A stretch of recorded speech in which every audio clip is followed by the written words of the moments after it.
Bom dia a todos.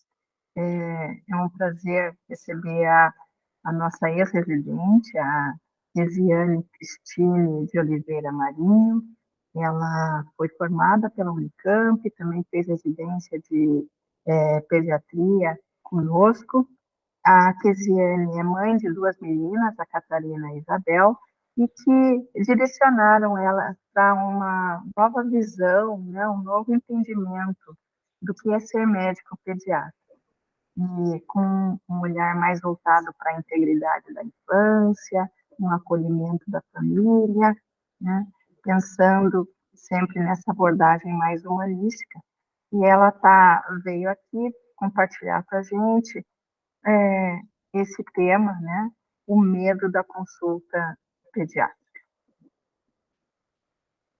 Pode começar. Bom dia. Obrigada, Lília. Bom dia, todo mundo. Um prazer poder estar aqui com vocês novamente, de um jeito diferente de como eu me via há 9 anos atrás assistindo essas aulas, mas que também pode ser muito proveitoso e rico aí. E é com bastante satisfação que eu venho falar com vocês.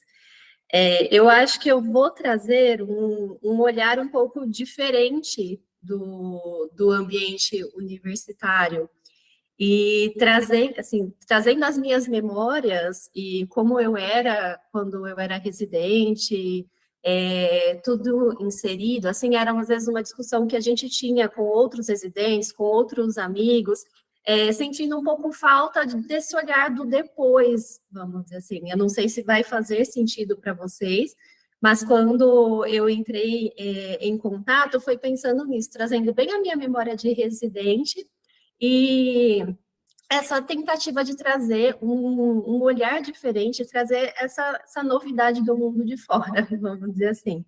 E eu venho hoje falar para vocês sobre o medo da consulta pediátrica, porque esse tema, ele acabou se inserindo bastante na minha vida pessoal e profissional, e me conduziu em diversos caminhos, e eu acho que é muito relevante conversarmos sobre isso, trazer esse olhar e trazer essa visão ao pediatra também. Então, essa foi a minha abordagem no momento. Vou conversar um pouquinho com vocês sobre isso. E aí eu trago o questionamento, né, de por que a gente deve falar sobre o medo da consulta, né? Qual seria a importância da gente falar sobre isso? É muito prevalente, né? O medo da consulta pediátrica, ele é muito importante, ele está no nosso dia a dia. Existem diversas doenças que a gente trata, existem diversas patologias que a gente acompanha, e se a gente for acompanhar sobre crianças que têm medo da consulta, vai ser uma prevalência maior do que diversas outras patologias que a gente tem no dia a dia também, né? E quando a gente fala sobre o medo da consulta, ele pode impactar nessa construção da relação médico-paciente, né? A criança pode não colaborar com o exame físico, a criança pode não colaborar com a consulta, a gente pode ter um impacto na construção de uma história com esse paciente a longo prazo, a mãe pode parar de retornar à consulta se o filho não se sentiu bem com aquele profissional, ela pode procurar outro profissional e pode também atrapalhar a adesão e a aceitação do tratamento. Quando a criança se vincula bem ao pediatra que ela tem, ela aceita tomar melhor as medicações, ela aceita fazer melhor as terapêuticas propostas.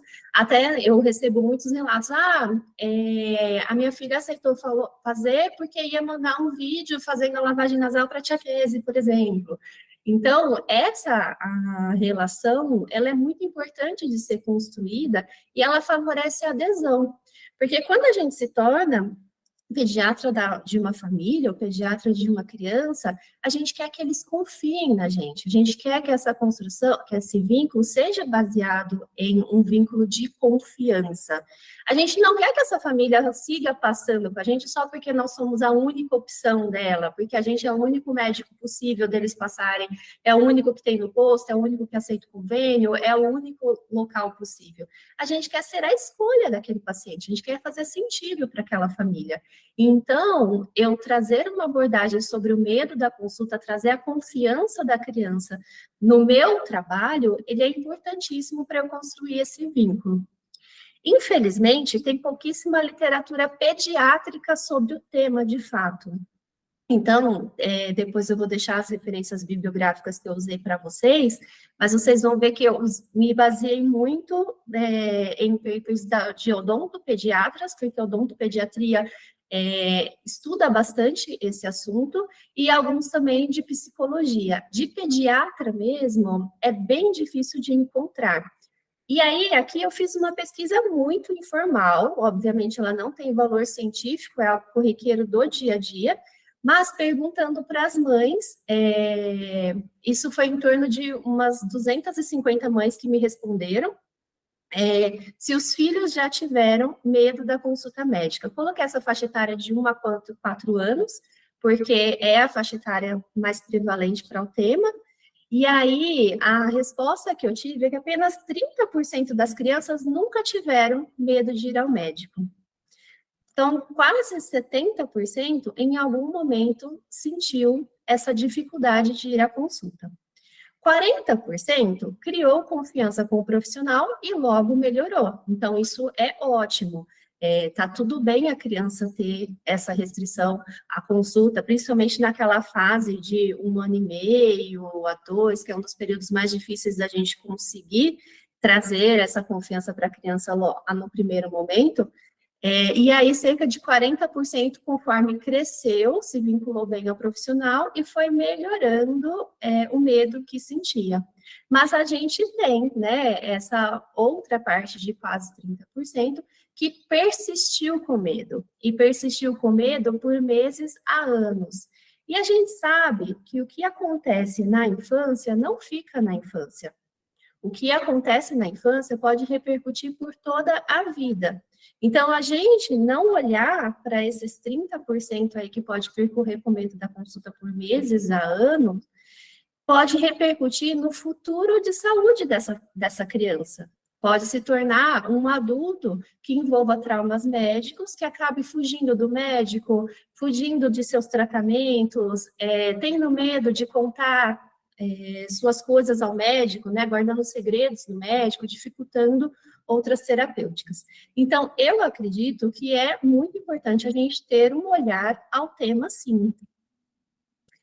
E aqui eu trouxe o medo ao longo do desenvolvimento infantil, porque o tema medo, ele não é exclusivo a consultas.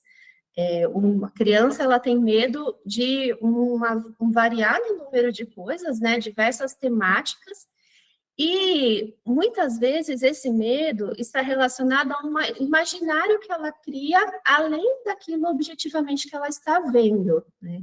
Então, não é um medo pura e simplesmente de uma aranha, de um cachorro, do que quer que seja. Tem medo do que vai acontecer, né? O que ela imagina que esse bicho possa fazer, o que essa situação pode ocorrer. Então, ela traz esse medo do que ela constrói de narrativa na cabeça dela, sobre o que essa situação pode envolver aí para ela. E o entendimento da criança sobre a sua saúde e o seu adoecimento pode repercutir também na forma como ela tenha medo de procedimentos médicos e de atendimentos futuros. Aqui eu trouxe as principais causas relacionadas ao medo da consulta médica. E o pilar principal aí, né, o primeiro que a gente deve considerar é o medo do desconhecido. Então, quando a criança não consegue prever o que está por vir, ela cria um imaginário que pode não ser favorável ao momento, pode não ser favorável ao profissional. Então, a gente trazer para a criança uma previsibilidade do que será a consulta é uma das principais ferramentas que a gente pode utilizar. Então, no caso, eu explicar para a criança quais serão os procedimentos. Se eu tiver uma boneca, eu fazer primeiro a ausculta na boneca e depois a ausculta na criança, vai deixar ela um pouco mais encorajada ao processo, ou fazer a ausculta na mãe, deixar a criança auscultar a mãe, depois auscultar a criança. Então, vai trazer um pouco mais de confiança no processo da consulta. Eu ser muito honesto com a criança, né, e ela perceber, tudo que essa médica fala, faz na boneca, faz em mim. Isso destrói o desconhecido. A criança está objetivamente vendo o que vai acontecer e vendo o que vai ser feito nela. Isso traz mais confiança para a criança naquele processo. Outras causas do medo poderiam ser experiências médicas prévias, né? Então, a criança que passou por atendimentos traumáticos anteriormente, atendimentos ruins anteriormente, ela pode trazer consigo esse histórico, né, e acabar tendo medo de novas experiências.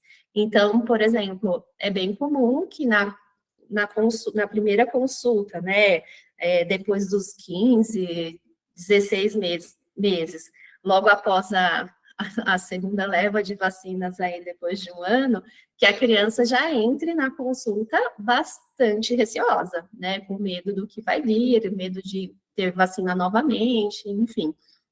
Então, as experiências médicas prévias, elas contam bastante nesse histórico de trauma de médico da criança. E nisso, eu acho que é muito válido a gente também trazer essa consideração, pensando exatamente aquilo que eu falei, que o atendimento que eu faço para a criança hoje, ela pode carregar consigo pela vida toda, não vai se encerrar hoje. E às vezes, especialmente quando a gente trabalha em locais que são muito imediatos, como o pronto-socorro, por exemplo, a gente não consegue ter essa referência de como o nosso atendimento vai impactar ao longo dos próximos meses na vida daquela criança. Então, obviamente, a gente tem que ser muito técnico, né? Então, oferecer os tratamentos adequados, fazer as terapêuticas adequadas, mas a gente também deve considerar essa hipótese, né? Essa questão de não trazer traumas desnecessários para a criança.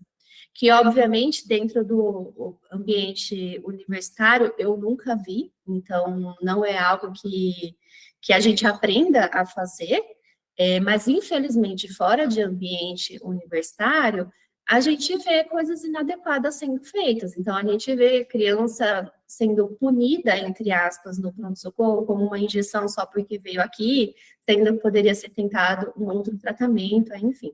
É lógico que não é o caso do ambiente universitário, como eu falei, eu nunca vi isso ser feito, né, no hospital universitário, mas eu trago essa reflexão para o depois, né? A gente deve considerar que o nosso tratamento para aquela criança vai repercutir para a vida toda dela. Então, a gente tem que construir boas experiências, sim. Existem as crianças que precisaram passar por procedimentos dolorosos e desconfortáveis e foram necessários para a sua saúde, e obviamente esses procedimentos eles devem ser realizados, né? Mas isso também vai construir um histórico de trauma da criança que a gente pode ir desconstruindo ao longo do tempo e trazendo uma nova ressignificação para esses procedimentos. E também tem, como causa de medo da consulta, uma ansiedade familiar, uma ansiedade de cuidadores e até uma questão cultural mesmo, né? Existem muitas famílias que, infelizmente, ameaçam seus filhos, né? Trazem castigos, ameaças relacionadas a médico, né? Se você não se comportar, o médico vai te dar uma injeção. Se você não se comportar, o médico vai fazer tal coisa. E isso acaba sendo bem ruim para a nossa construção de relação médico-paciente. Então, a gente ter um olhar para o familiar também é interessante. Nenhuma criança entra pela minha porta sozinha. A criança, ela sempre entra acompanhada de um cuidador. Então, eu tenho que ter um olhar para esse cuidador também, Porque quando eu também me vinculo ao cuidador, essa criança, ela é melhor cuidada por mais tempo. Não adianta eu passar o melhor tratamento médico possível, eu ter a melhor conduta médica possível em 1 hora de consulta, se eu não me vinculei ao cuidador, eles vão sair da consulta e o meu trabalho não terá todo o seu sucesso se aquele cuidador não prosseguir com a nossa terapêutica. E aqui a gente tem, então, algumas manifestações clínicas que o medo pode apresentar aí na criança, né? A gente tem sinais físicos, como choro, agitação, resistência. A gente tem alguns sinais que são verbais. A criança pergunta bastante, a criança fala, consegue verbalizar o problema, ela expressa a sua preocupação, expressa o que a está incomodando. E a gente tem sinais emocionais, como ansiedade, tristeza, raiva. Quando a gente tem os sinais verbais, às vezes é mais fácil de lidar, né? Quando a criança sabe se comunicar, ela pergunta, você responde. Você pergunta, ela responde. Então, verbalmente, às vezes é mais fácil da gente conseguir se conectar. Mas vale ter um olhar atento a esses outros sinais indiretos, né, os sinais físicos e os emocionais, para a gente tentar trazer a verbalização para aquele momento, para a gente tentar alcançar essa fase mais fácil, entre aspas, da gente lidar com a criança. Então, verbalizar para a criança o que ela está sentindo, você viu que a criança está chorando, está agitada, está preocupada, você verbalizar para ela, eu estou vendo que você está preocupada, não precisa se preocupar, que a gente vai fazer tal, tal, tal coisa. Isso pode trazer um pouco mais de facilidade para o seu processo. Aqui eu coloquei as manifestações clínicas vistas em crianças, tá? Existem adultos, né, que têm medo da consulta, que prosseguem aí, né, com trauma do jaleco branco, que podem, inclusive, vir com manifestações como aumento da pressão arterial, ataque cardíaco e tudo mais. Então, eu foquei mais nessa parte infantil, mas existem outras manifestações se a gente pensar no público adulto. Aqui, então, sobre o impacto do medo no atendimento médico. Obviamente, dificulta a consulta, né? Quando a gente atende uma criança colaborativa, uma criança que não tem medo, é aquela consulta que todo mundo sai sorrindo, é uma consulta que te desgasta menos. E aí, quando você atende uma criança que tem medo, acaba tendo essa dificuldade na avaliação clínica, tudo que você precisa fazer dá o dobro, o triplo do trabalho, porque você vai precisar explicar, mostrar, demonstrar, e aí, né, pode apresentar uma certa resistência ao tratamento, a receber a medicação, a receber a terapêutica proposta, o que pode implicar a longo prazo para a saúde da criança. Aqui eu trouxe, para conversarmos, então, algumas estratégias de abordagem e intervenção que podemos fazer, tá? Essas estratégias, elas podem envolver desde o pré-consulta, então, aí estaria mais uma orientação para os familiares, talvez conversarem com a criança. Então, isso tal, o pré-consulta a gente não tem tanto controle, você tem o controle do pré-consulta da sua próxima consulta, né? Então, se você atender uma criança que foi bem difícil, que saiu ruim daquela consulta, conversa com a família, fala, olha, antes da próxima consulta, brinca com ela de médico para ela escutar o coração dos animais, dos bichinhos de casa, conta uma historinha para ela, mostra alguns vídeos, os livros, é algo que a gente pode orientar para a família a fazer antes da próxima consulta. Ou para quem tem um espaço disponível para isso, uma sala de espera, algo assim, dá para a gente disponibilizar brinquedos que remetam ao atendimento médico, livros que falem sobre o tema, então, para a gente ter um pouco desse preparo antes. O principal que eu vejo no meu ponto de vista, seriam essas técnicas de comunicação eficazes, né? Então, o meu segundo tópico. Porque se comunicar, a gente faz em qualquer lugar. Então, se eu vou falar, ah, tenha brinquedo assim, tem um espaço tal, você vai ficar limitado a coisas que talvez você não tenha controle. Mas da sua comunicação, você tem controle. E você se comunica com a criança, quer você esteja no ambulatório, quer você esteja no consultório, no posto de saúde ou no pronto atendimento. Em todo lugar, você pode utilizar a sua voz e a sua forma de comunicação. Se você tem um brinquedo disponível para demonstrar como que vai ser o atendimento, você demonstra no brinquedo. Se você não tem, você demonstra no cuidador, você demonstra com a mãe, você deixa a criança tocar no seu estetoscópio antes de você tentar tocar invasivamente nela, sem ela estar esperando por esse exame. Então, comunique o que você vai fazer. Tenha certeza de que a criança está entendendo qual vai ser o seu próximo passo. E não surpreenda ela com um exame invasivo, assim, de forma distraída, tá? Então, eu finjo que vou só ouvir o coração, mas aqui do coração eu já parto com otoscopia do nada. Não, você comunica, você avisa. Deixa a criança ciente dos próximos passos. A gente, obviamente, pode ter uso de distrações, recompensas, né? Então, usar os brinquedos, usar os livrinhos, fazer uma voz diferente. Quando eu vou usar, por exemplo, o meu otoscópio, eu falo para as crianças que o meu otoscópio faz barulho. Eu pergunto para elas se elas já ouviram o barulhinho do otoscópio de outro médico. Elas ficam olhando e falam, não, o meu faz barulho, o meu faz barulho de passarinho. Aí elas dão o ouvido para ouvir. Eu coloco lá e faço... E a criança fica quietinha tentando escutar o barulho do passarinho. Então, eu avisei que eu ia fazer a otoscopia, mas eu dei uma distraída ali naquele processo e foi algo que encantou a criança e ela acabou auxiliando. Sobre as recompensas, né?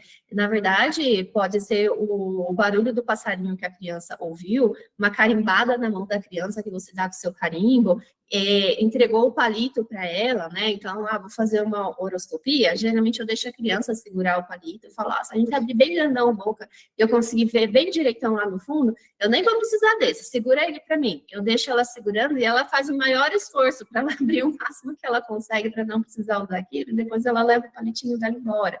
Então, a gente pode trazer algumas técnicas desse jeito para tentar auxiliar esses processos.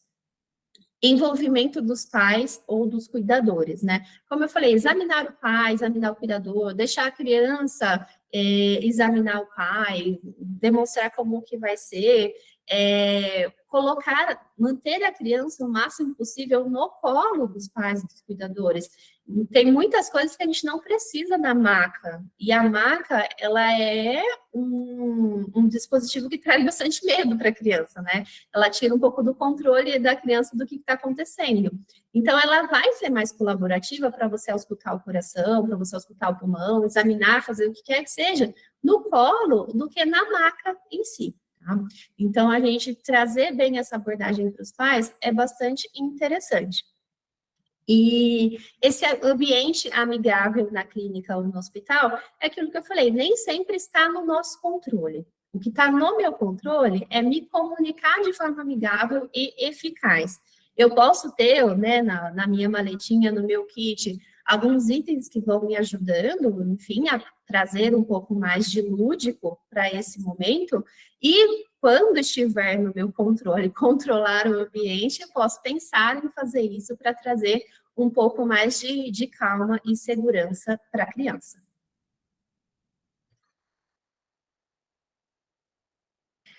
Então, aqui eu estou falando um pouco sobre qual seria o papel do pediatra na desconstrução desse medo. O que o pediatra pode fazer? Eu gosto bastante de trazer essa visão do que eu posso fazer como médico, como profissional, porque se a gente fica só se baseando nos terceiros, então se a gente fica só culpando a família por oferecer um castigo, vou te levar no médico, se a gente fica só culpando o hospital, esse hospital é feio, eu acabo deixando de fazer o meu papel. Então, eu acho que é muito importante a gente ter noção do que a gente pode fazer, porque todo mundo pode ser melhor, assim, né, nessa comunicação com a criança, exercer o próprio papel, independente de onde você esteja. Então, obviamente, como eu disse, uma explicação clara e calma, você trazer para a criança a explicação, ela entender o que vai acontecer é o principal. Permitir que a criança tenha um vínculo prévio com você antes de examiná-la, né? Então, permitir que a criança te conheça minimamente antes de você tocá-la é muito importante. Indicar os procedimentos dolorosos com cautela e precisão. Então, obviamente, a criança precisa de um tratamento que é potencialmente doloroso, ela vai realizar, a gente não vai negligenciar o tratamento da criança, mas a gente deve ser preciso nessas indicações. Valorizar a construção do relacionamento de confiança, especialmente em consultas de puericultura. Então, quando a gente está numa consulta de puericultura, e especialmente se eu consigo ter uma certa flexibilidade na minha agenda, uma flexibilidade de atendimento, eu posso construir o meu vínculo para ajudar essa criança a vencer o medo.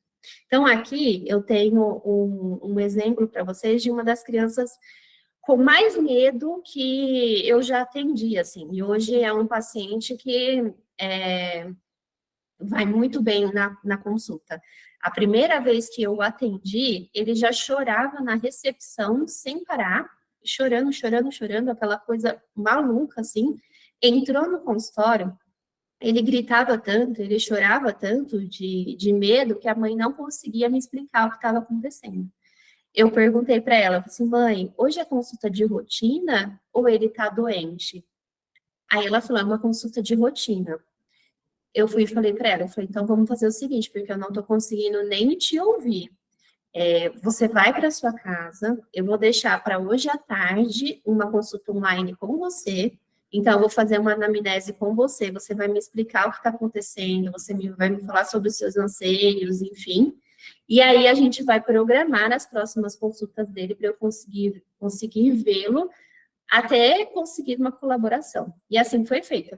Eles voltaram para casa, eu fiz uma consulta online com a mãe, né, ela me contou toda a história clínica da criança, tudo mais, e aí eu fui marcando semanalmente para ele retornar. No primeiro dia, ele só brincou no jardim, conheceu a clínica. No segundo dia, ele deixou que eu me aproximasse dele no jardim. E aí, a partir do terceiro dia, eu já estava examinando, fazendo tudo que precisava, porque ele foi confiando naquele processo.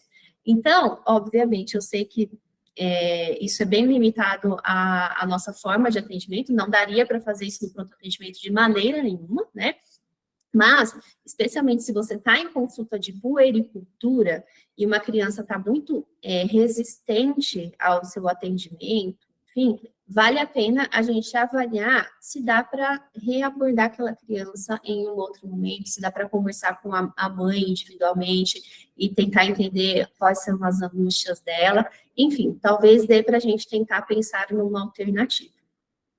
E transmitir confiança aos pais, né? A gente somar e agregar no atendimento à criança. Nosso maior objetivo é somar com aquela família.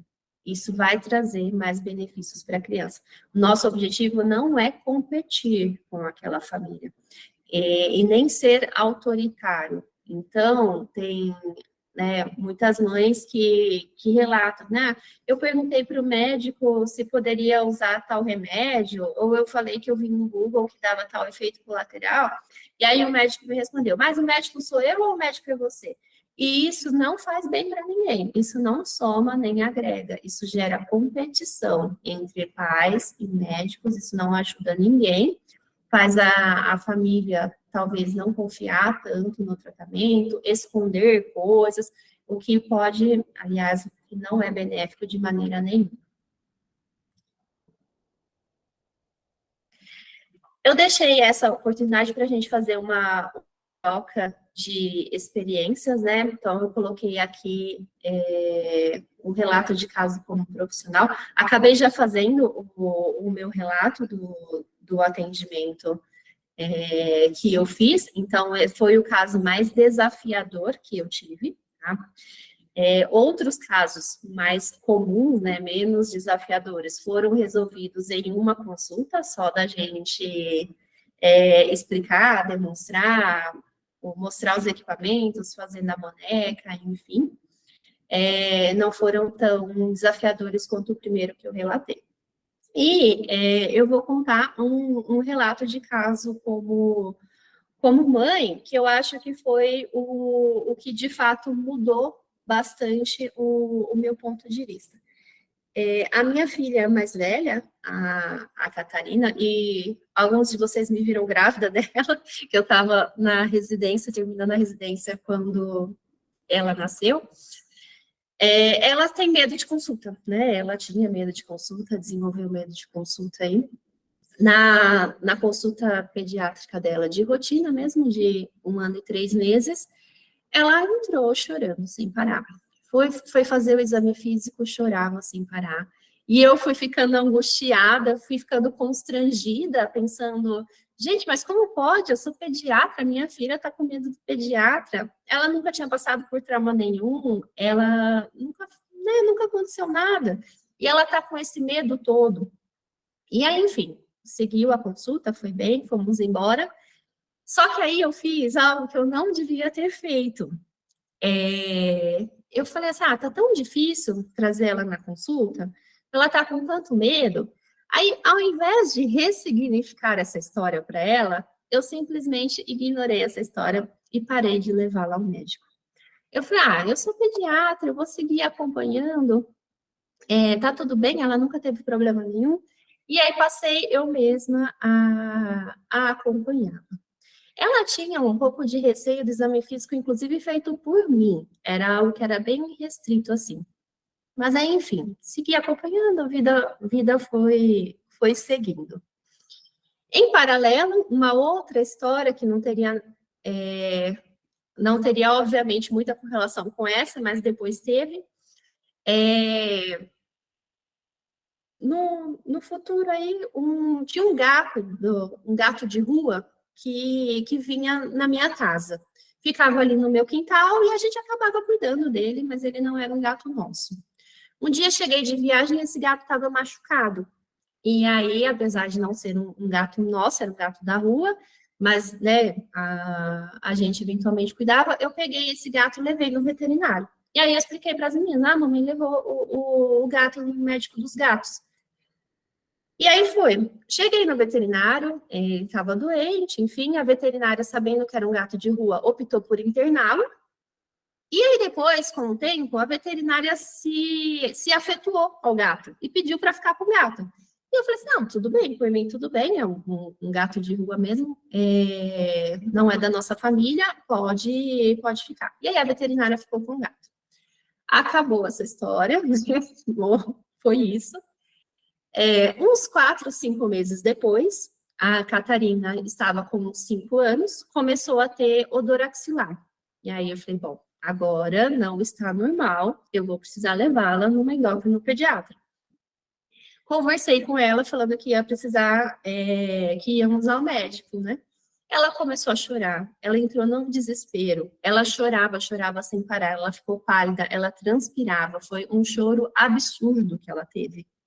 E aí eu tentando entender, falar, filha, a mamãe é médica, assim, assim, assado que funciona.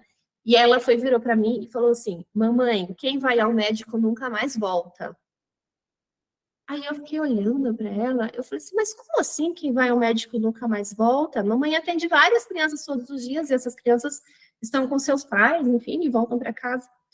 Ela falou, o gato foi no médico e nunca mais voltou. Ele ficou no médico para sempre. Então, quem vai no médico nunca mais volta. E aí, essa história voltou à minha cabeça. E eu pensei, a única experiência, entre aspas, que ela teve de médico, assim, então, sem ela reconhecer que eu a examinava como médica, a única experiência que ela teve foi essa experiência do gato. E ela trouxe para si que o gato foi no médico e nunca mais voltou. Então, ela achava que quem fosse ao médico, sei lá o que acontecia. Ela criou esse imaginário errado na cabeça dela. Se eu tivesse, logo quando ela era menorzinha, continuado aí no pediatra, ela ia ter podido se vincular ao pediatra, enfim, e não traria esse trauma. Mas, né, enfim, essa foi a história que nós vivemos. E aí, eu comecei a abordar a consulta médica com ela, explicar sobre consulta médica com ela, falar sobre a consulta, demonstrar como seria, e ela foi entendendo pouco a pouco. Eu procurei, nesse momento, um livro infantil, ela gosta muito de leitura, então procurei um livro infantil que falasse sobre a consulta médica, explicasse a consulta médica. E esse livro, ele não existia. Eu não achei para comprar esse livro. E eu fiquei incomodadíssima, porque tem livro para tudo quanto é coisa, né? Tem livro para desfraude, tem livro para chupeta, tem livro para dar tchau pro TT, tem livro para o divórcio, tem livro de prevenção de abuso infantil, tem livro de diversas coisas. Mas não tinha um livro sobre a consulta pediátrica. E toda criança vai no médico. Então, eu fiquei muito incomodada e falei assim, não, eu vou escrever essa história para ensinar para minha filha como que é a consulta. E isso mudou toda a minha trajetória.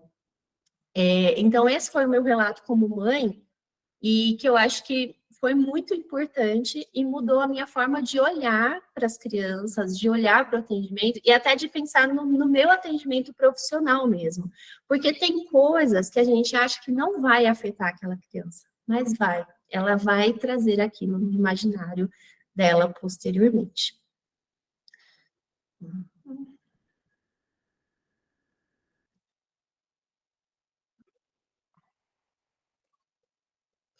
Aqui, que eu comentei, que eu deixo as minhas referências aí para vocês.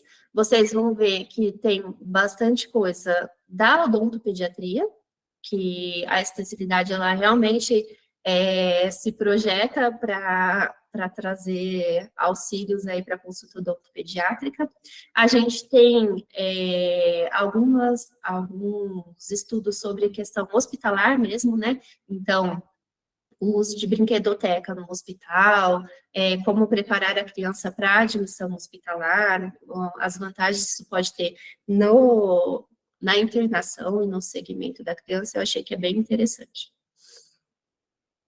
E aí eu concluo, né? Concluo deixando meu contato, caso alguém se interesse pelo tema, queira conversar mais sobre o assunto, ou se interesse pelo meu trabalho, queira tirar dúvidas, qualquer coisa assim, eu deixo meu contato aí para vocês.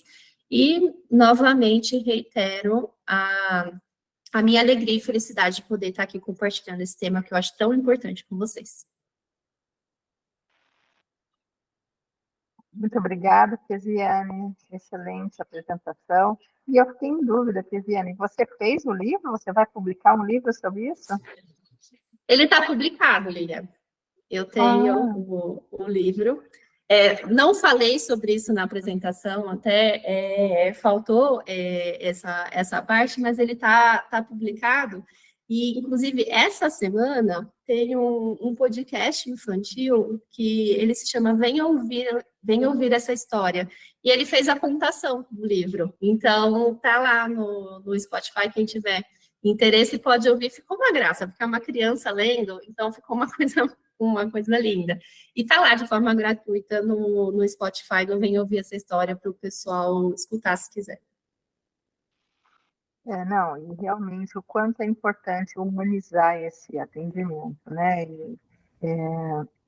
Eu sempre falo, a primeira coisa que eu falo para os meus alunos quando passo no ambulatório é criar vínculo é o nosso primeiro objetivo de qualquer consulta, porque sem vínculo você não consegue fazer mais nada. Então, isso é uma coisa que a gente está enfatizando bastante e na sua apresentação mostrou que é realmente fundamental. Né?